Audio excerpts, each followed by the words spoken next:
Hello and welcome back to my channel. In today's video, we'll be discussing whether you need a will or a trust or both. Hands down, the most common questions clients ask: what's the difference between a will and a trust? How do I know which one is best for me? Let's discuss the purpose and the practical real-life application of both documents. Understanding these applications will help you decide the best course for your estate plan. Okay, as for purpose, a will and a trust share two purposes.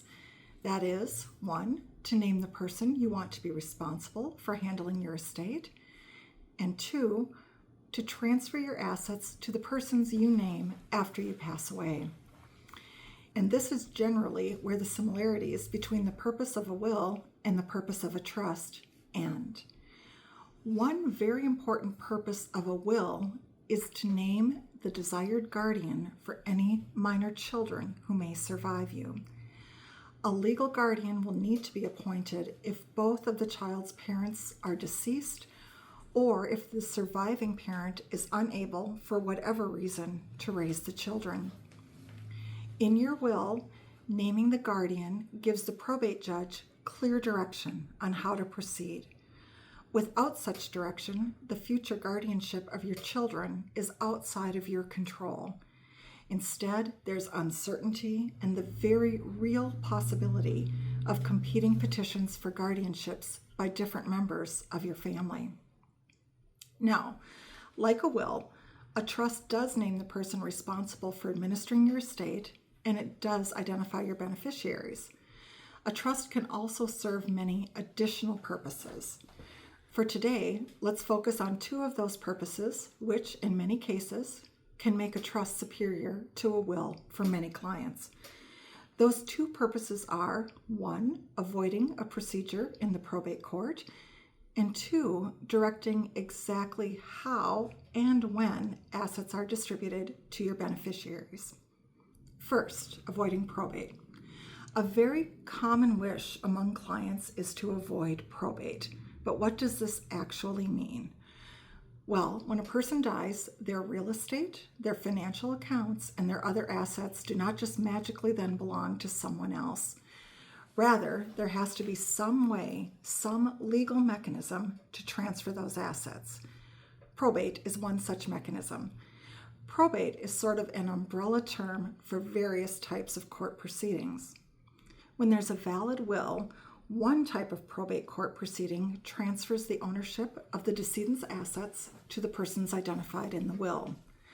So, a probate proceeding gets the job done. However, there are issues that many people dislike about probate. A probate proceeding can be quite lengthy. That is, it can take months to even years to fully handle and wind up a person's estate. A probate proceeding is also expensive. There are court costs and typically attorney's fees to be paid. Finally, a probate is also public. Most probate court documents are available to anyone who may wish to see them. A common misconception is that simply having a will avoids probate. This is not the case. In fact, I tell my clients that a will can really be likened to a letter of direction to the probate court judge. A trust, on the other hand, is a mechanism to avoid probate. When assets are governed by a trust, there is no need for court involvement. Instead, the administration of your estate is handled by your trustee. A trust administration may wind up far more quickly than a probate court proceeding. There are no delays caused by statutory waiting periods or the need to get slotted into an opening in the court calendar. Fewer costs are also generally incurred in a trust administration. There are no court fees or publication fees. While a trustee can certainly retain an attorney to assist with the administration, attorney's fees are not incurred for preparing and filing all of the various documents and attending the hearings required by a probate court proceeding. A trust administration is also private. There are no public disclosures. Only the actual beneficiaries of the trust are entitled to information about the decedent's wishes and the value of the assets in the trust. So, As for the first purpose of avoiding probate, a will does not avoid probate. A properly funded trust does avoid probate. A second major difference in the purpose of a will and the purpose of a trust is how extensively or in how much detail each document handles the transfer of your assets to your beneficiaries. Your will simply say who receives your assets and how much of your assets each person may receive. That's it. A trust will not only say who and how much, but rather a trust can also set forth the terms and conditions for distributing your assets to your beneficiaries. This level of detailed direction can be extremely beneficial in various circumstances, the most common of which are probably providing for survivors in a blended family situation and or when your beneficiaries are minors or still young adults. With a trust, you can develop a plan for distributing your assets in a way that you want or that you believe will be most advantageous for your beneficiaries. You can give your trustee the discretion to distribute funds as the trustee, in his or her own judgment, believes appropriate for the beneficiary's support. You can also give specific direction to your trustee. For example, you can set up distributions to occur only upon certain dates, perhaps upon the beneficiary's 30th birthday, for example, or upon certain occurrences. Distributions may be made to provide the beneficiary with a down payment for a home, as another example. The provisions of a trust can be tailored or customized to fit your unique situation. Other purposes of a trust can include minimizing estate taxes and providing for a loved one with disabilities so as not to jeopardize their entitlement to public benefits. Turning to the practical application of all of this, how do you decide? A will? A trust? Both? As you can tell, there are a lot of factors to consider as you develop your estate plan.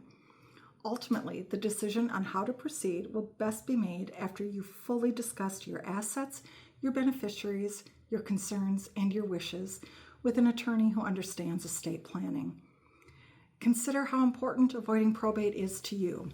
There may be certain family circumstances where you actually want a probate court to oversee the administration of your estate. Generally, though, clients wish to avoid the delays and expense of probate. In that case, consider a trust or some other probate avoidance planning. Think about how comfortable you are with your beneficiaries receiving their inheritance all at once. Or do you have concerns about a beneficiary's age or maturity, or their ability to handle receipt of their inheritance responsibly? If you do wish to provide some direction and control over the timing or circumstances of the distribution of your assets, a trust will be required. Do you have a beneficiary with a disability? If you wish to provide for that loved one without jeopardizing their entitlement to benefits, a trust is the way forward. Do you wish to minimize or eliminate estate taxes? If so, tax planning is done through trusts. And a very important consideration, a trust does not address the guardianship of minor children. So the advice that I always give, if you have minor children, you will need a will. There are no exceptions to this rule. Now, having a will to provide for the care of your children absolutely does not preclude having a trust. The best estate plan for you may very well include both a will and a trust. Thank you for watching today's video. If you have any questions or are interested in starting your own estate planning, please be in touch.